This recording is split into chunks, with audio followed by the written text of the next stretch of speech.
honestly to have us all be here to talk about science together. So good on you for coming out. With me is Joshua Schwab, our community education educator, community programs educator, and also Paul Sozio doing the serving for us as a volunteer. So thank you very much for that. We're going to talk about the Wenatchee Mountains, geology, and special plants tonight. And as you all know, it's going to be very exciting to have Ted Alway with us. He can bring out a crowd. A little bit about Wenatchee River Institute. We work on our mission through youth and community education programs. Our youth programs deliver hand-on curriculum up and down the Wenatchee Valley, and our traveling naturalist program now reaches as far as Brewster, giving experimental learning opportunities to 4th and 5th graders. Also, for the first time in over 2 years, we've finally been able to again share our planetarium with students. That's just started this winter. Our community programs, like this one, reach out through Red Barn events, and we are planning our snowshoe walks to start Thursday and Friday. Wow, I'm online. For real. We also host and teach workshops and other classes, and we're always looking for new ideas. So if you've got a great workshop idea, talk to Josh. We got a lot going on, and the only way to keep up with it is to check us out online. Our calendar is on our website. We also have an e-newsletter that comes out to your email, if that's a better way to reach you. It comes out every 2 weeks. And there's a sign-up sheet by the front door if you want to do it that way. You can also sign up on our website. Another aspect of WRI is our effort to connect to the indigenous people, to indigenous peoples and to their ancestral lands here. I'm going to start by reading their land acknowledgement that we developed with the Piscosa people. And I'll start now. This land acknowledgement was created alongside the Shin-Piscoso people. We are spreading the message they wish to spread to the public. The land Wenatchee River Institute sits on is the ancestral homelands of the Shin-Piscoso, or Piscosa or Wenatchee people. The Shin-Piscoso means the people in between. They had villages positioned along the Wenatchee River and surrounding areas. Their ancestral homelands extend from the Cascade Range throughout what is now known as the Wenatchee and Okanagan valleys. The culture and the economy of the Shin-Piscoso people centers on taking care of the land. They fish, hunt, gather roots and berries, do gathering basket making materials and medicines. The Shin-Piscoso are named within the Yakima Treaty of 1855. Language to establish the Wenatchee Reservation was never followed through, even with the needed surveying completed. Many Shin-Piscoso now live in the Colville Reservation, 150 miles northeast of Leavenworth. They were forced off their lands here, and the U.S. government moved them to this reservation. The Shin-Piscoso people are still alive today. They continue to practice their culture, harvest their traditional foods and medicines, and hold their ceremonies passed down from their ancestors. Most people won't see or notice them, but they continue to be on the land they are connected to. Their traditional language is in Hamshin, an interior Salish dialect, and we would like to welcome you all by saying hello in their language, Tilhusht. We offer this land acknowledgement as the first step to amplifying indigenous voices and recognizing the harm done to them as a people.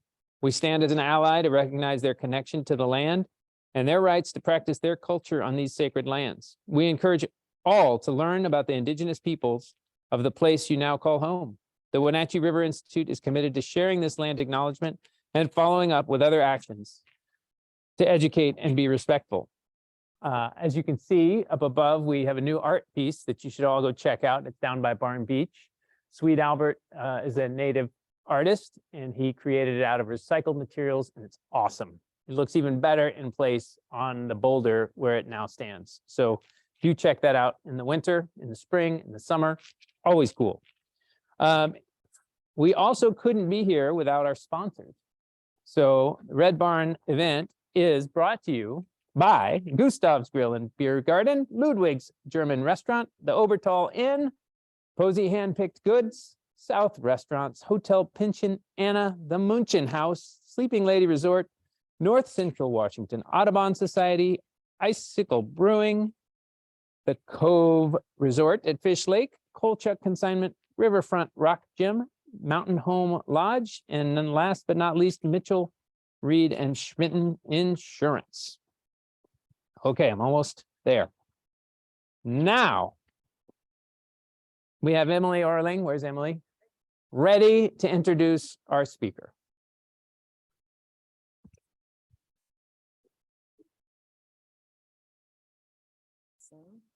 Thank you.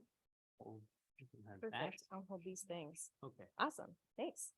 Thanks, Kanuchi. Appreciate it. Hey, everybody. This is a huge crowd, and it's so exciting to see folks. My name's Emily Orling. I'm with the Wenatchee Valley chapter of the Washington Native Plant Society. This is our first program back in person, and we're just so excited to be here. A lot of things we learned a lot of things over COVID, and one of them was that hybrid programs and virtual programs really do have a place too. We can bring an even bigger audience to our programs and bring people in from around the state, maybe even around the country. So we're working on trying to keep that going. So tonight we have a program that is here in person and also is going to be on Zoom. So if we have anybody out there on Zoom, hi, we're so happy you're here. This program is going to be recorded. I was going to talk about that, but first I was going to thank WRI for allowing us a platform physically here that Ted can stand on in front of you, and also this virtual platform where those of us that are cozy and warm at home, drinking a glass of wine, can also join us. So big thanks to Joshua and Kanuchi for working with us to get this going. Yep, said that, did that. Housekeeping. So as I said, we're recording this. We're going to have a Q&A session for Ted at the end. We're going to walk around with this mic that I'm so awkwardly holding. You could talk into it. Please do wait to talk into it in case we have folks that are joining us virtually so they can also hear your question. And if we do have virtual people out there somewhere, we'll take your questions too. You can just type them into the chat box at the bottom of your screen. And without further ado, Ted Alway. He gave me the shortest bio I've ever gotten to introduce before. So I will first, before reading his very short bio, just say that he's a longtime member of the Wenatchee Valley chapter of the Washington Native Plant Society and a big supporter of the organization. We're pumped to have him here today. Ted is a Peshastin resident and orchardist, and until recently, owner of Derby Canyon Natives. He is fond of most plants and, more recently, rocks. Thanks, Ted.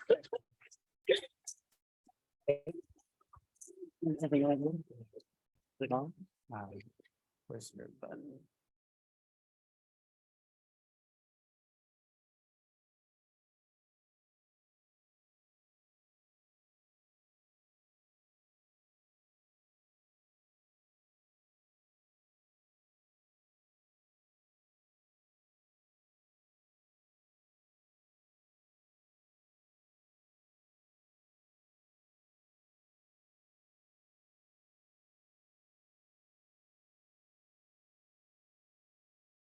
Done in like 40 minutes. So I'm trying to stay on topic. Let's see. Controls are right there. Good. Here in Leavenworth, we are in the center of the Wenatchee Mountains. And those of us who live in this area, which includes all of you, I think, we're fortunate that within minutes, we can be at a trailhead that can lead us up into wonderful hiking areas with great views, with an array of geological features, wonderful rocks, cool plants, all within the Wenatchee Mountains. All this is within an hour of Peshastin, where I live. So looking at this map here, this satellite view, you can pick out where we are. Let's see if this works. In Leavenworth, Wenatchee Valley, Wenatchee, I-90.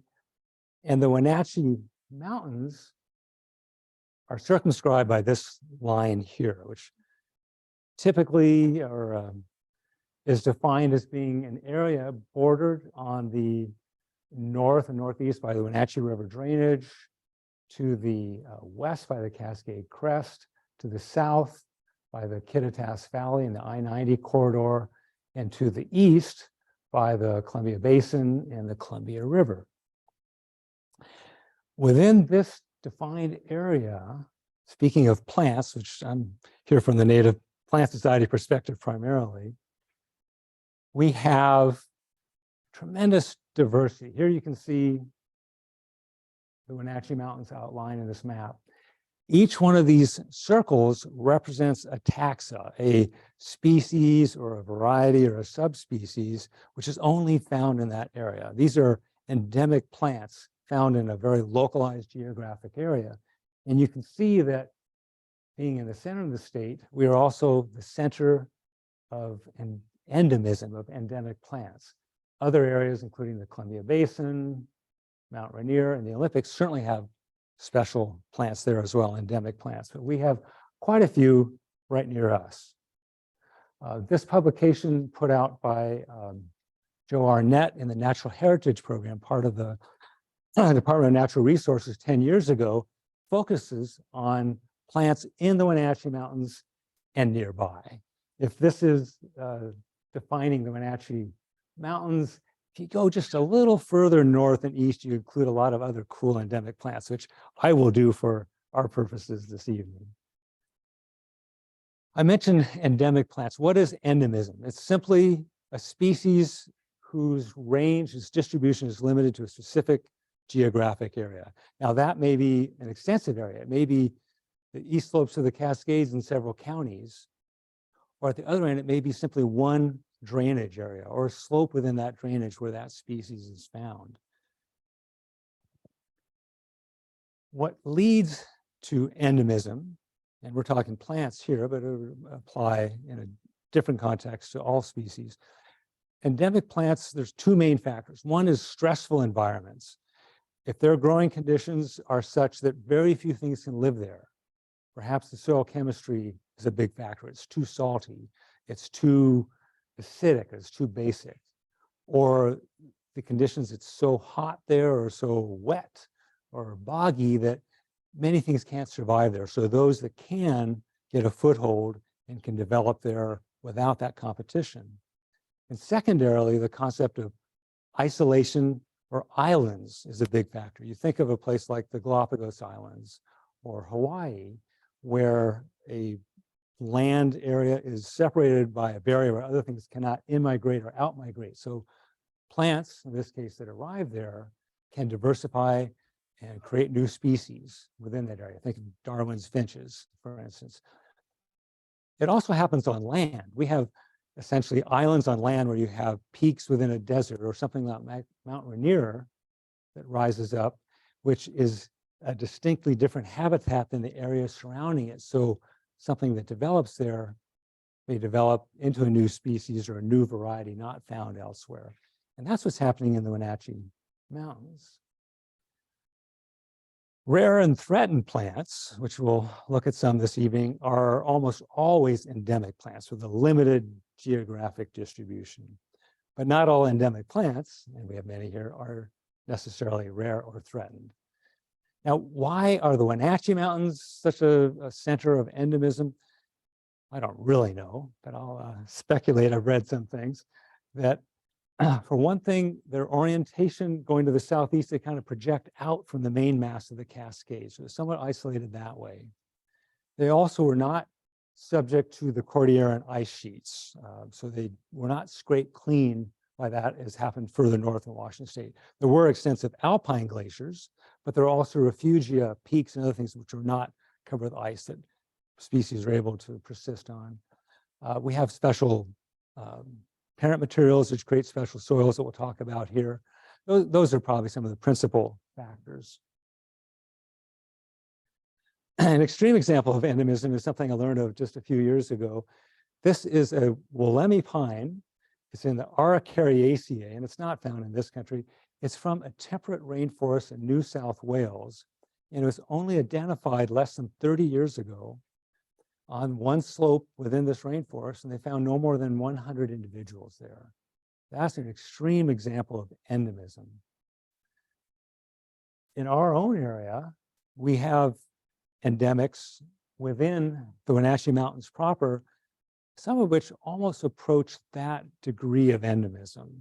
Up the icicle, there's some Hachelias that are getting close to that category there. These two species represent kind of the extremes of what we might find of endemism within our area. Wrong button. You knew I was going to do that, didn't you? There we go. The Wenatchee Mountains coneflower, very distinctive inflorescence. That is it. There are no petals on it. And many of you perhaps have seen it. It's not rare, likes moist areas around here, but it's endemic only to the Wenatchee Mountains.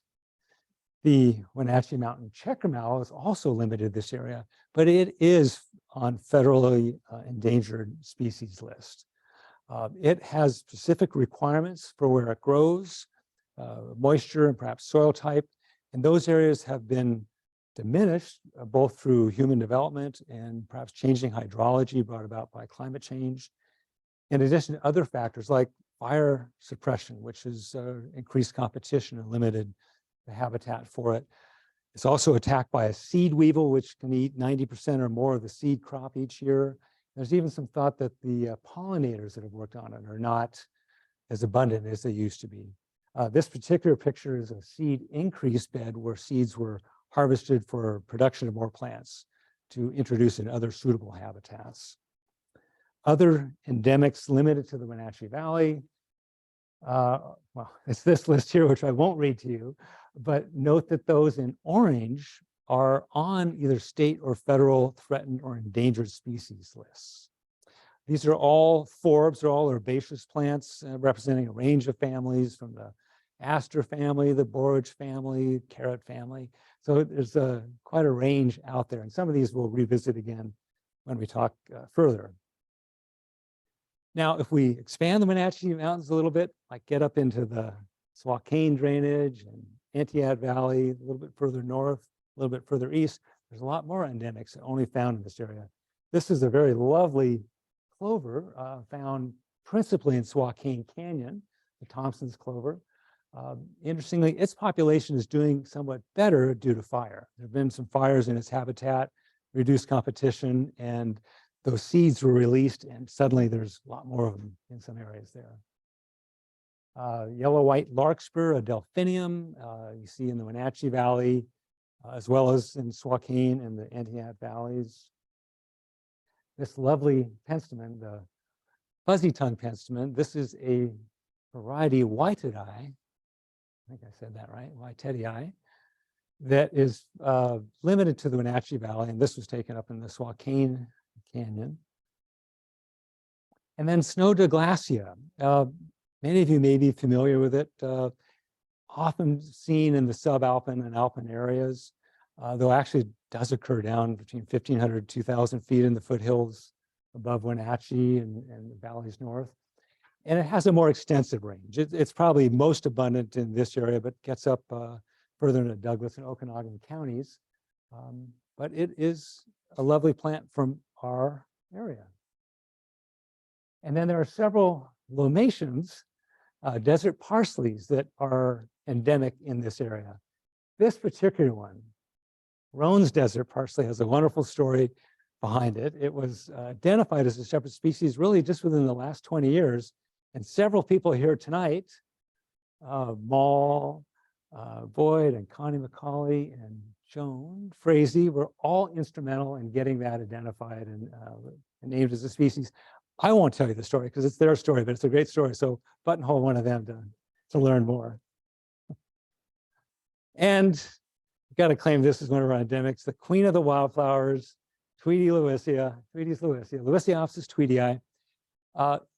Its greatest abundance and diversity is within the Wenatchee Mountains. It does extend further north. I mean, there's wonderful populations in the Entiat Valley as well. It does extend into Okanagan County, and there's a disjunct population up in British Columbia, but really we can claim it.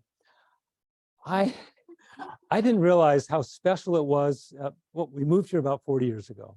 My mother-in-law was quite a naturalist and loved this plant and had several attempts at trying to cultivate it unsuccessfully.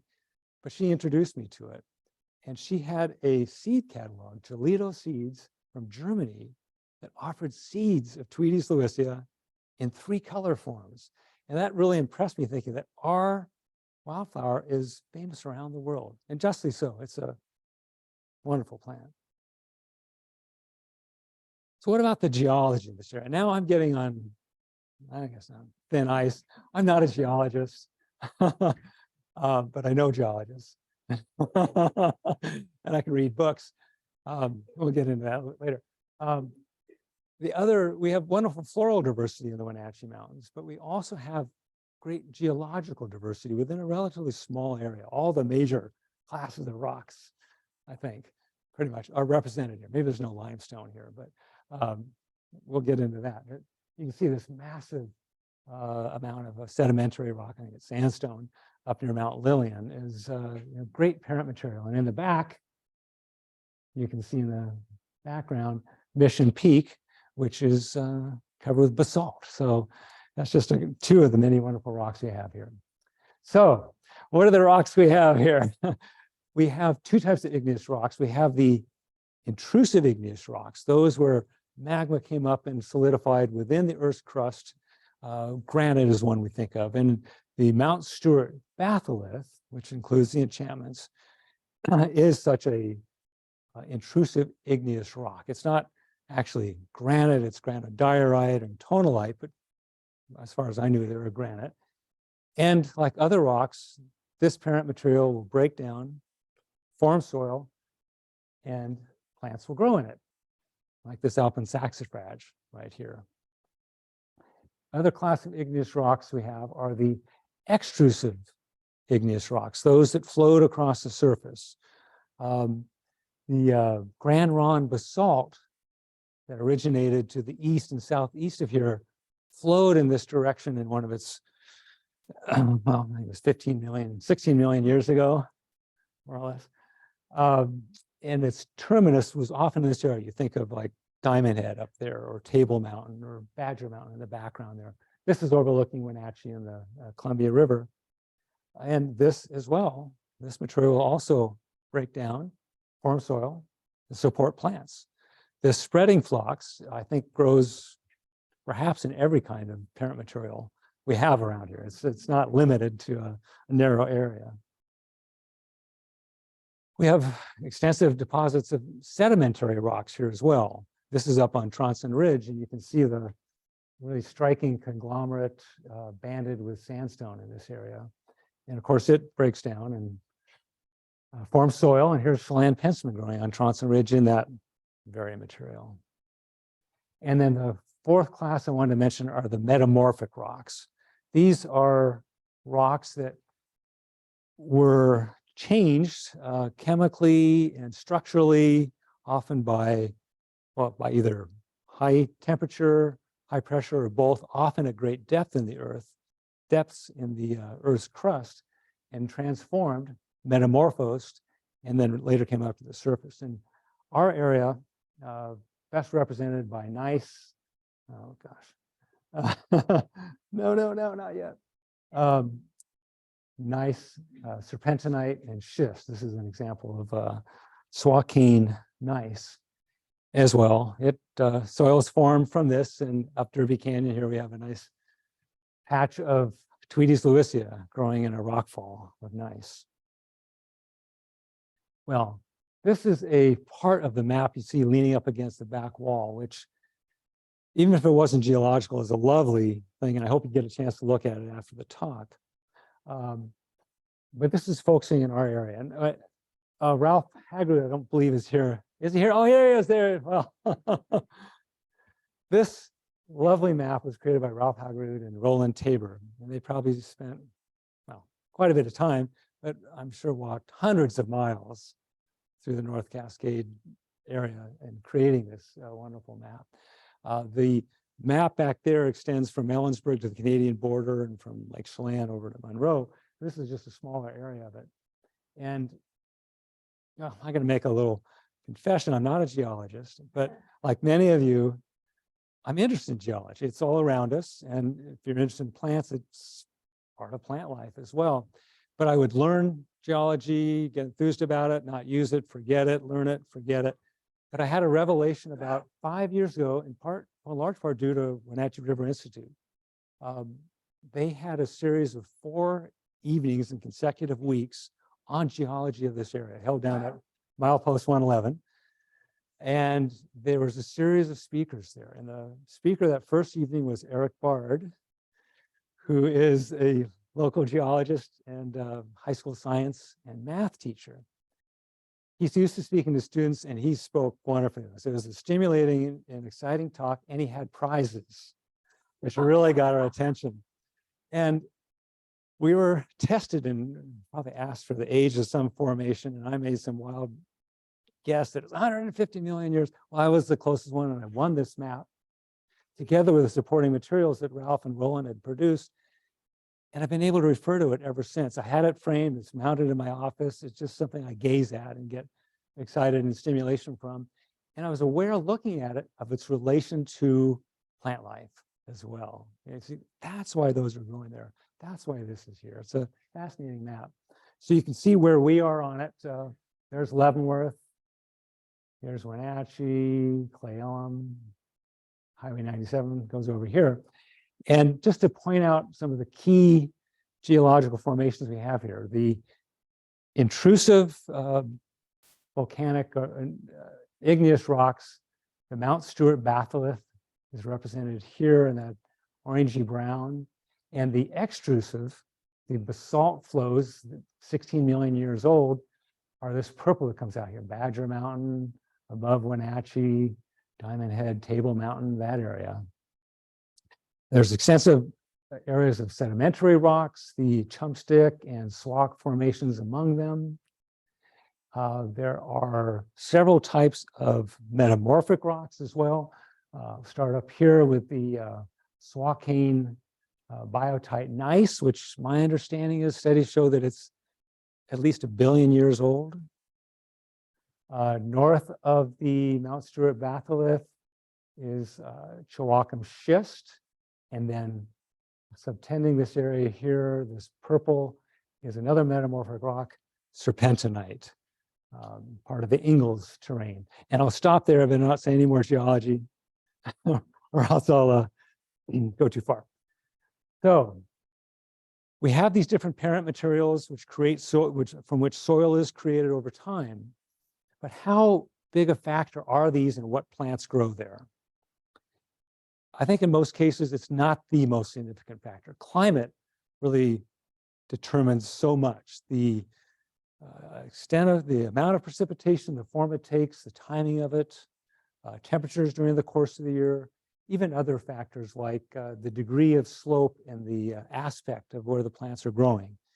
Things like, plants like ponderosa pine, bitterbrush, balsam root grow extensively, certainly in central Washington and beyond, in a range of soil types. And even these fruit trees down here, these are pears that are blooming, are found growing in soils derived from many different parent materials.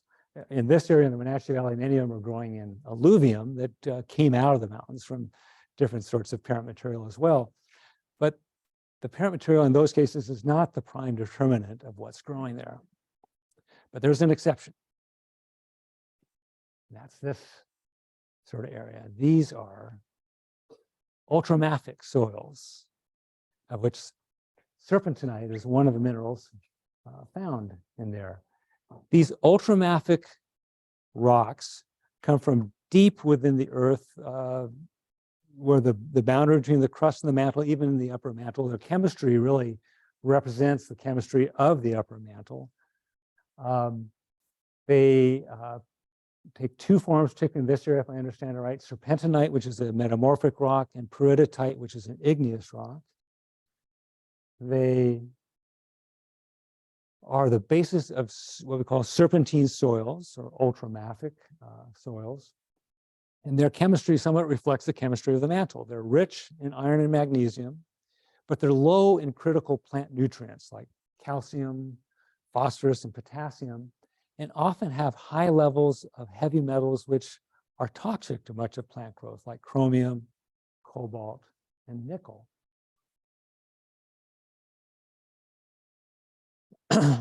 This page from a book by Art Krugerberg, Geology and Plant Life, represents the ultramafic serpentine soils in the 3 western states. And you can see California has got quite a bit down here. Interestingly, California's serpentine soils represent about 1% of the state's soils, but they have 9% of the plant species found in California. A lot of endemism going on there. The Siskiyous getting into Oregon has got tremendous plant diversity and a lot of endemic plants. These are chips of serpentinite holding it down. And you get up into Washington state, we have 4 main areas, of which the Wenatchee Mountains are the principal area you will find these ultramafic rocks. Other areas would include areas in the San Juan Islands, near Sumas Mountain, and the Stillaguamish River drainage.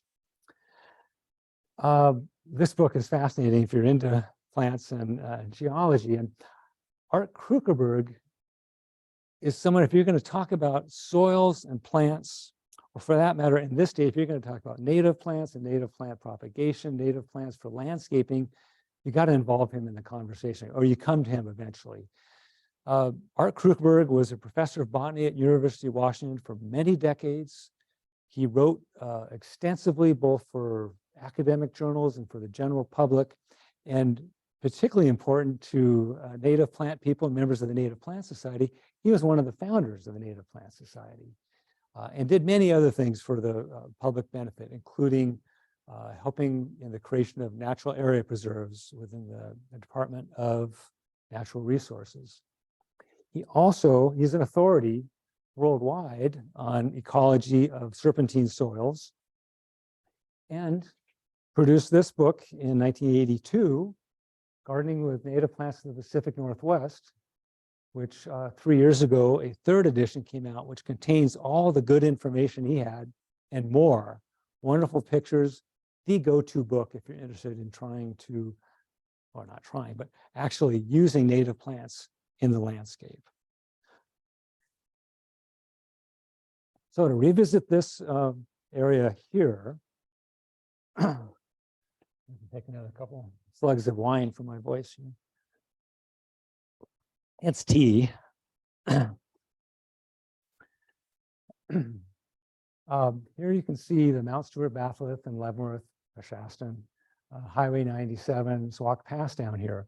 The purple represents areas of serpentinite, and the brown within them is the peridotite, all ultramafic rocks.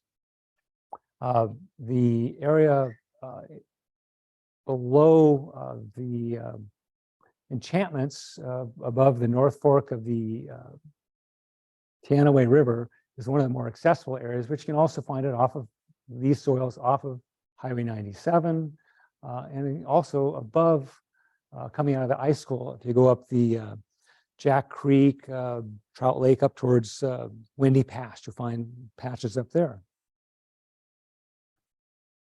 So serpentinite is the eye-catching mineral found within these areas, usually containing green of various shades, sometimes a bit of yellow, olive, brown, even black. Tends to fracture on nice plains, which exposes these colors. It has a shiny appearance and often kind of a greasy feel, really a lovely rock. Not used by humanity for very much. It's a brittle material and it's soft, so it can be carved, as you see in this representation here. Doing a little search online, I found that there's lots of examples of this rather clunky jewelry. Well, that's just my opinion, made out of serpentinite, which also, I understand, gives the wearer various health benefits, both mentally and physically in some cases. So there's that.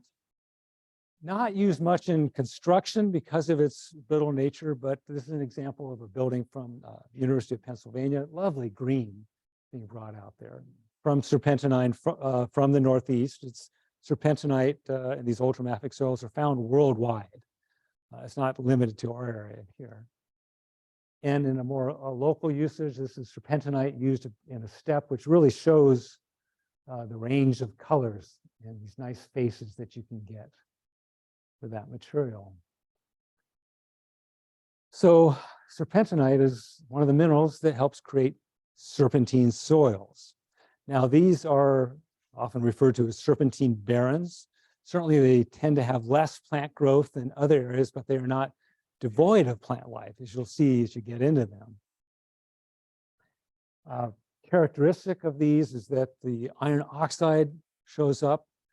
You can see that red-brown coloration here. This is the Bean Creek Basin, Judy's Peak, and you get the grays and greens showing up. And other thing that you will find is that there's often a clear border between the serpentine soils and the non-serpentine soils, as evidenced by the plant growth that's on them. You can see here some more lush growth adjacent areas, the serpentine barrens. Again, here looking down from Navajo Peak, extensive areas with very limited plant growth. This would be the Stewart Range behind us there, looking down at Ingalls Creek drainage. From closer to Highway 97, looking towards Miller Peak. Again, these nice colors showing up in these extensive bare areas. But nearby, probably lush growth and non-serpentine soils. This is a white bark pine.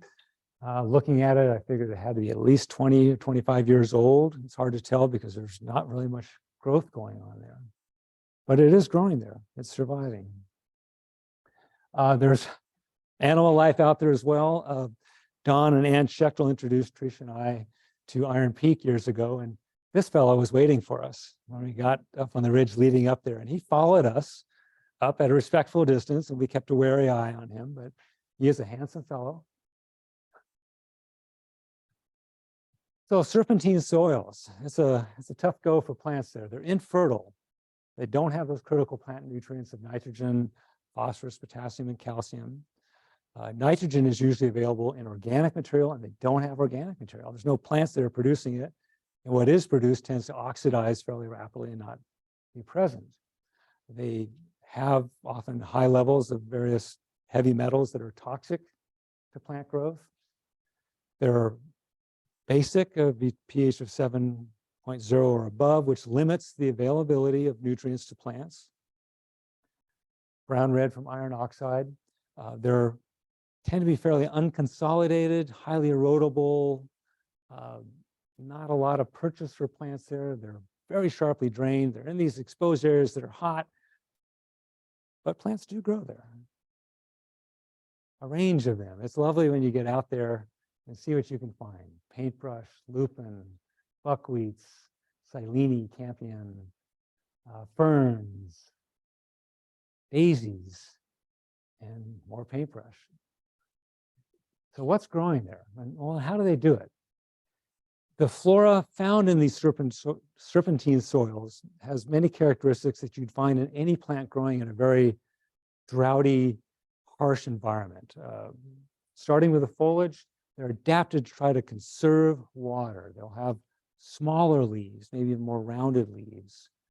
They'll have a pubescence on the leaves, often white or gray, which helps not only reflect UV radiation, but also limit air movement across the leaf so the less water is being sucked out of the stomata.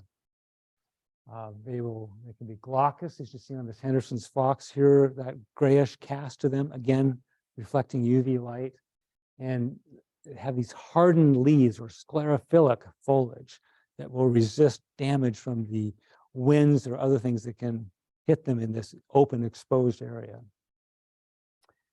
A purple-red coloration from anthocyanins is often common. The presence of anthocyanins themselves will confer some stress tolerance in this stressful environment, and they will also selectively absorb some of that ultraviolet radiation, which they can get in abundance in these exposed areas. Reduced stature is simply a function of where they're growing with limited nutrients and exposure to high winds. They'll often be smaller, tucked into areas where they can maybe get out of the wind. Water will collect, be more diminutive, and have increased root systems to try to take advantage of whatever moisture is out there and to anchor them there on these shifting, often shifting soils or facsimiles of soils. This is an excellent example here. This is alpine buckwheat. You can see the caudix and root extending out on these. This is a scree slope, which is working its way downhill over time, and they're hanging on. They've got their root hold down in there, trying to keep them in, keep them alive. Some eventually can't make it. These are well-drained soils, but they're often subtended by a bedrock or an impermeable layer. So any moisture that does collect there will pass over that, or maybe in depressions collect. So having these deeper roots can allow access to that moisture. So what are these serpentine endemics that we have, particularly in this area, in the Wenatchee Mountains? There are a couple ferns, interestingly, and that was a revelation to me because in my naivete, I thought ferns, cool, moist, shady areas.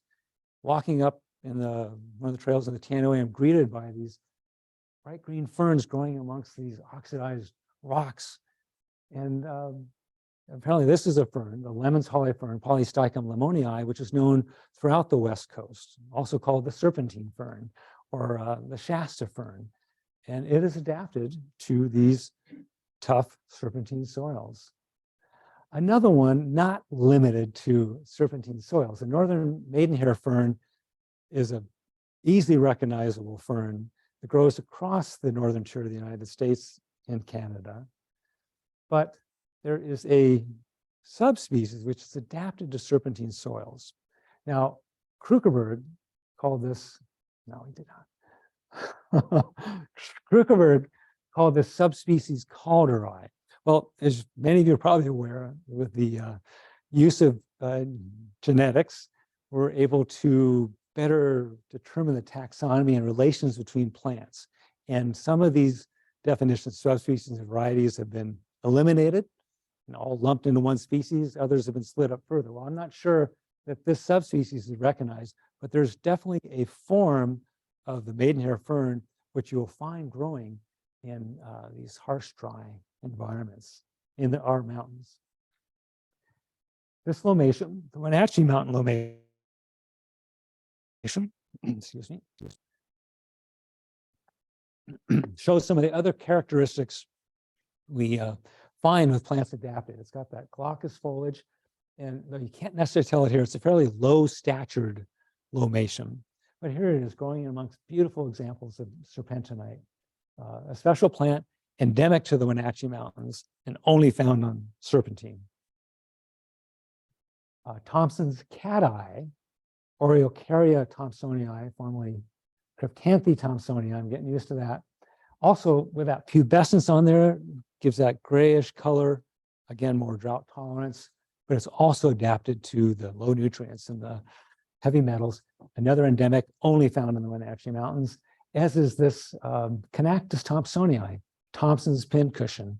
There's two Chenactis that are found in this area. This one's only on serpentine soils. Just as a sidebar, who is this Thompson? We have Thompson's pincushion, we have Thompson's cat-eye, we have Thompson's desert parsley, we have Thompson's clover. Well, it turns out John W. or J.W. Thompson was a Seattle area botanist and educator who in the 1930s particularly spent extensive time in the Wenatchee Mountains and brought many of these species to the attention of the wider world and got them named.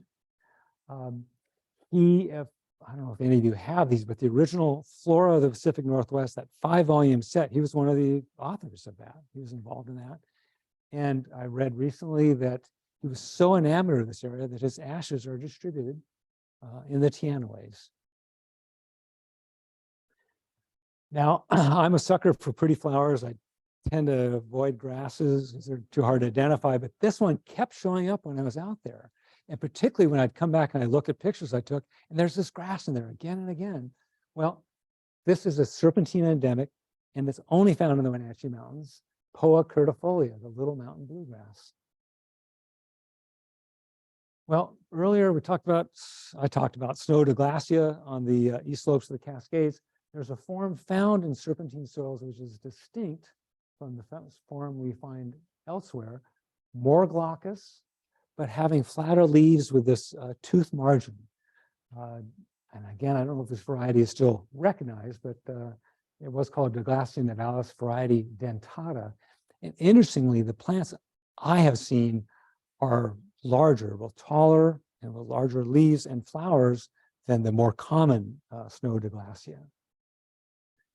And then this beauty, the alpine spring beauty, Claytonia megarrhiza, formerly a variety nivalis, maybe again it'll be a variety nivalis. But this beauty is limited to ultramafic or serpentine soils and can occur in abundance in some areas.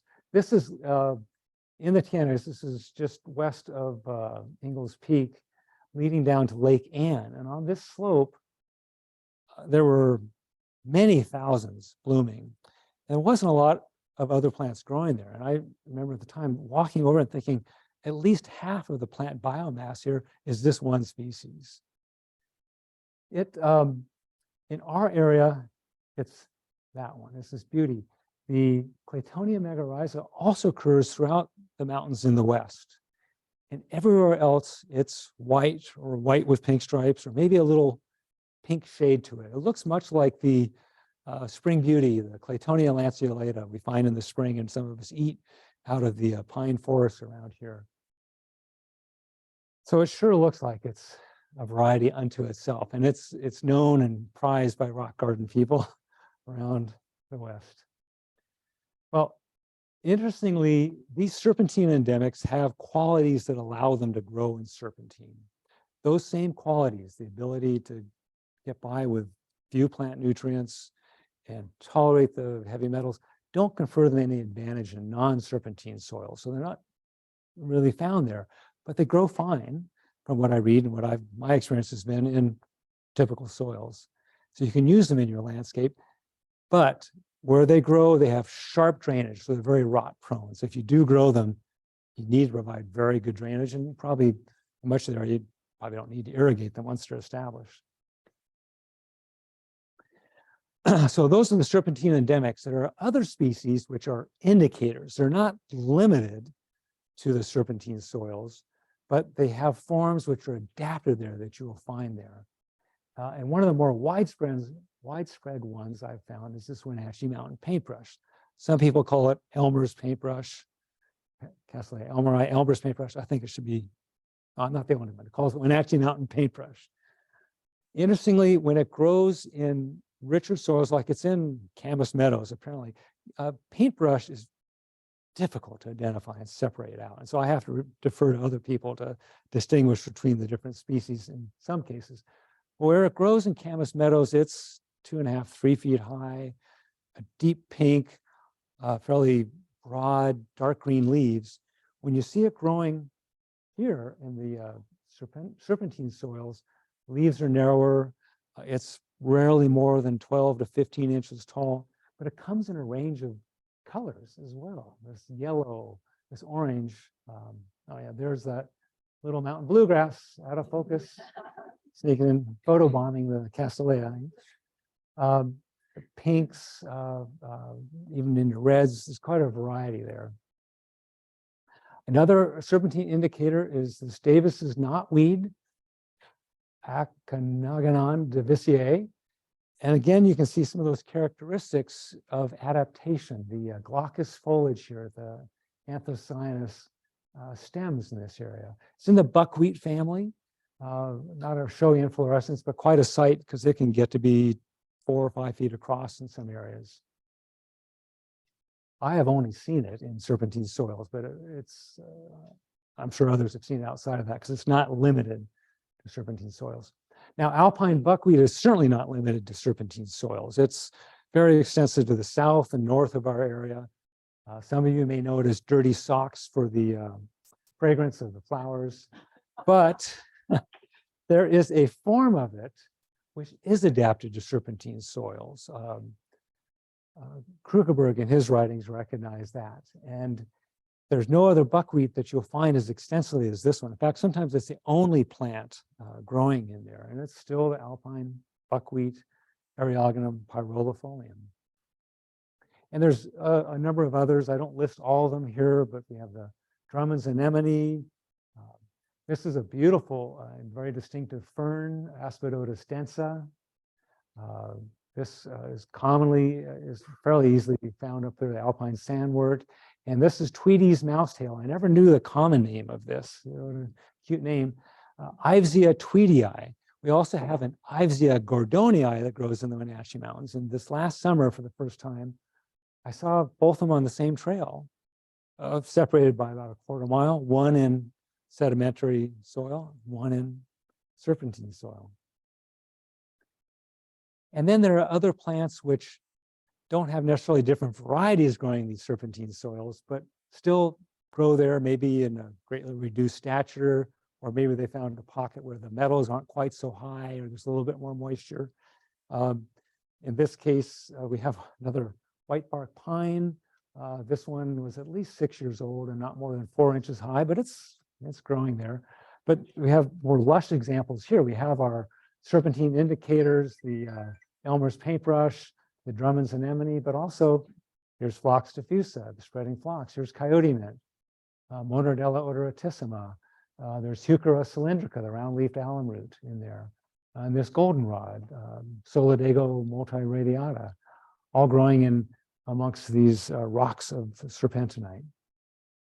And again, here on Wedge Mountain, Columbia lewisia, which you'll see as you go up the high school, growing on top of granitic boulders.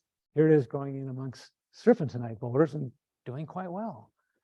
There's Thompson's lomatium, and there's the northern buckwheat growing in there as well. So for whatever, the conditions are not so severe there, or they're willing to withstand that. So let's just look at this one more time and get a sense of where these serpentine soils are. This area here, I only recognized, actually before I got this lovely map, as being serpentine soil when I was hiking up from the icicle to Windy Pass and saw that lovely alpine spring beauty. And sure enough, around it was serpentinite. I had no idea it was up there. I was more familiar down in the Teanaway with that. But certainly some of the more accessible and extensive areas of these ultramafic soils would be in the Teanaways, coming up the North Fork of the Teanaway River. A series of wonderful peaks there, wonderful vistas. I'd highly recommend you visit that. If you can get up to Wedge Mountain, and I say if because the access road is bad, but I did it a couple times last summer. It's a wonderful hike because you start off in sedimentary, soil derived from sedimentary rock. You come through a band, a very distinct band as the flora changes of ultramafic soils, and then get into the granitic type soils off the top as you look down into the snow lakes. So wonderful hikes out there. So I hope this inspires you to get out and learn more about these plants and discover them out there. I've been hiking out there for 40 years, and there's more things to discover, and there's old friends to revisit out there. So we're really fortunate to be in this area. We have so many gems, both botanically and geologically nearby. Thank you.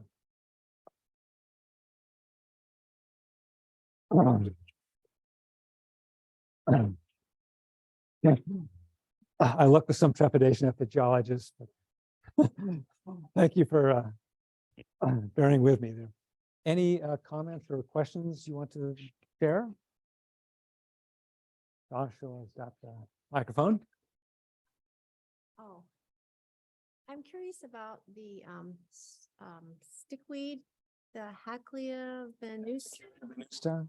Back in '93, there was an article in the paper, and of course, botanists are very cautious about sharing extremely endangered species like as that. And My question is, how is it doing? Yeah. Is it still out there? Does anybody know?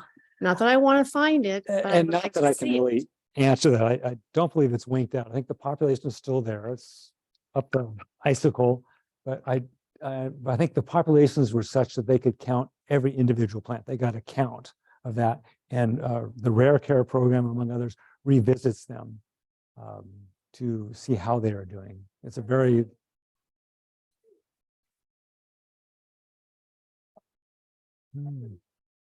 I see. Oh, fascinating. Interesting. Huh. Yeah. Yeah. Yeah.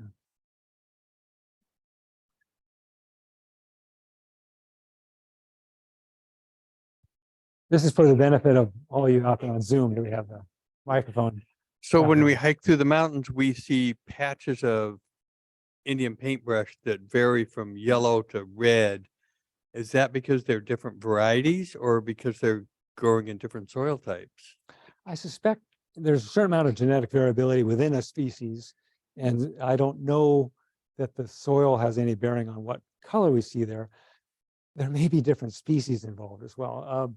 Castanea miniata is one of the more common ones we have around here. And for instance, up on Tronson Ridge, you'll see great patches of that. A friend of mine who knows more about alpine areas and alpine plants than I do insisted there are Castanea elmeri. And we actually got Mark Derrick, I think is his name, a Castanea specialist to actually weigh in on these pictures. He says, you know, I have to see the flower parts. I have to dissect this. I don't know. So that's a roundabout way of saying that the color variation can happen within a species, and the ones I was finding in the serpentine were all Castanea elmeri, I'm fairly certain. But,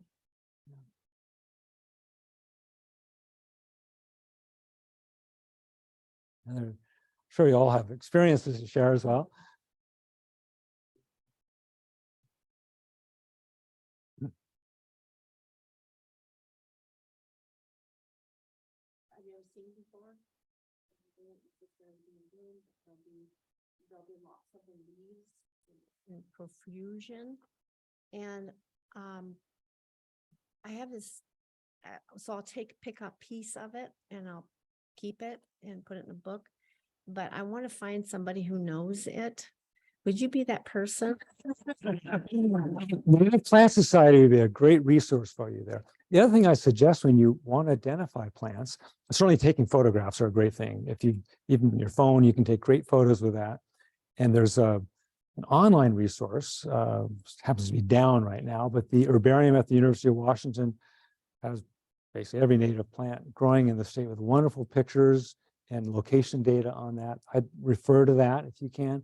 And there's some wonderful apps for a phone as well that links into some of the information. They're not quite as extensive a collection as that, which has a very useful key to use, which by saying where you were, at what time of the year, how many petals does it have, what are the leaf form, you can narrow it down and can be very useful for identification. But yeah, photographs are very helpful.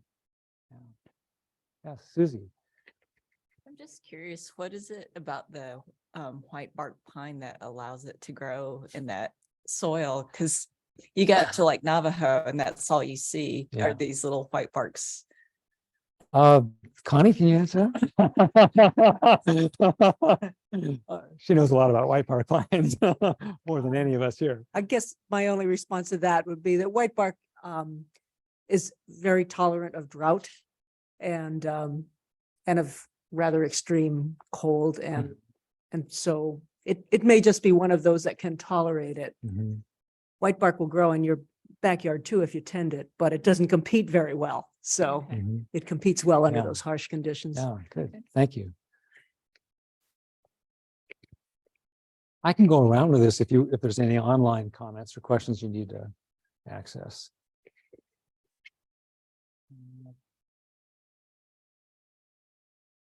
Got to be at least 2 people that zoomed in. Huh? How do I determine its age? Well, I look at growth rings, looking at the new shoots and seeing where they stopped and where they started. And it's a rough determination. I mean, it's easy when they're growing well. When they're not growing well, it's hard to distinguish the different years, if at all. Yes. Which of these plants that you've discussed so far do you think are going to be more susceptible to climate change and drier and warmer summers? Yeah. That's a good question. The serpentine adapted plants are adapted to some very challenging conditions, which you think may provide greater resilience in the face of changing precipitation amounts or patterns. But every plant has its limits as well. So I don't know. Really.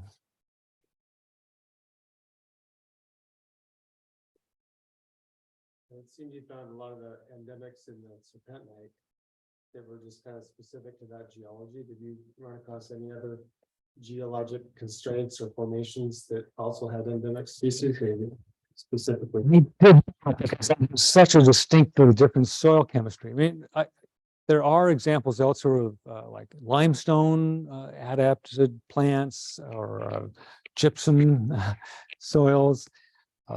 Even our parent materials of like the granitic rocks tend to create more acidic soils with like lower levels of nutrients than, say, the extrusive rocks like the basalt, which tends to be a little higher pH.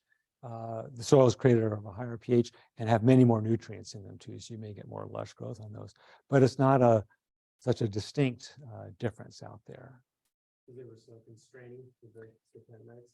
Yeah, it's quite interesting to walk up these trails and suddenly, oh, it opens up, and then oh, here come the plants back again. There's a lot going on out there, which actually I took pictures of some that I was going to send to you, Eric. Just like, what's going on here? What's going on there? That I need to learn more about. But the plant features were more obvious to me. I do have one question here. I got it on. Is there talc or asbestos in serpentine soil? That's a good question for a geologist. Yes. Ralph, can you weigh in on that? The question is about talc and asbestos related to these ultramafic soils and serpentinite. Well, give you an honest answer to one part of that. Talc is a metamorphic mineral that requires a fair bit of temperature and water. And I don't believe in the Ingalls complex, so south of Mount Stewart, things have gotten warm enough that the serpentinite's been cooked enough to make talc. There may be talc further north around Windy Pass, I don't know. Mm-hmm. The asbestos question, Martha, my wife, has done a fair bit of public involvement work around questions of asbestos contamination, has told me to not talk about it. Okay.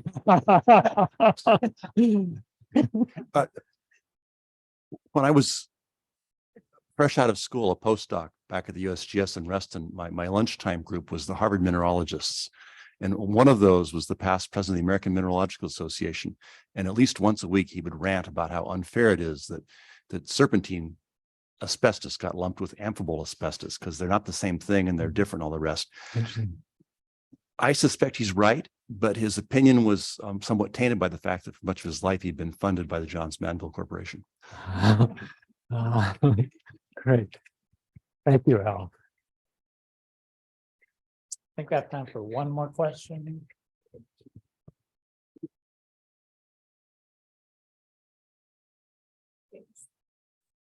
Ted, you mentioned kind of the pollinator limitations of some of these plants. Is there anything that we could be doing to aid that, or plants we should be planting to kind of aid our pollinator crisis? Yeah, I mentioned it particularly in regard to the Wenatchee Mountain checker mallow. And some plants have a fairly narrow suite or a very specific relationship with key pollinators, that they co-evolve together that way. And so if one of those pollinators, for whatever reason, is diminished, that affects the future of that plant as well. I don't know that if that's the case with the Wenatchee Mountain checker mallow, but reading studies, because it's well examined, that is one of the concerns they had, is that they were not setting seed when there was viable pollen present, and so that the pollinator visits or the suite of pollinators may not be adequate.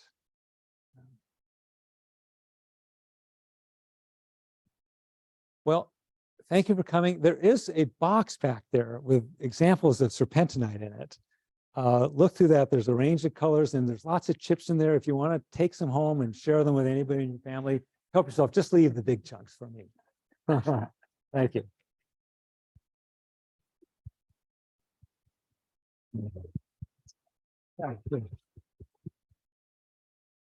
Thank you everyone for coming and joining us. If you wouldn't mind helping us stack the chairs and we can all have a group effort. Thank you again. The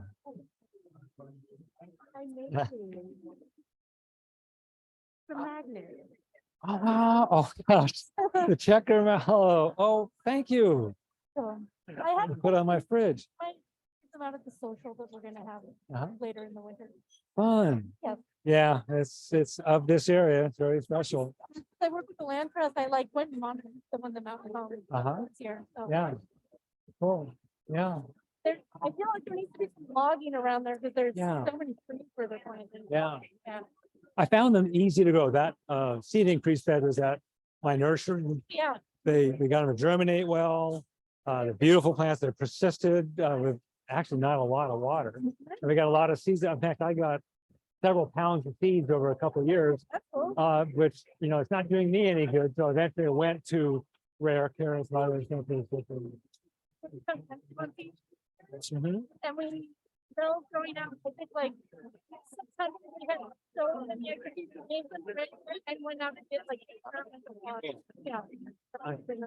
Fine. Oh, very good. Yeah. And what's your name? Tiffany. Yeah. Oh, Tiffany. Yeah, you've been by the nursery. Yeah. Good. I'm glad you're working there. Yeah, good to see you again.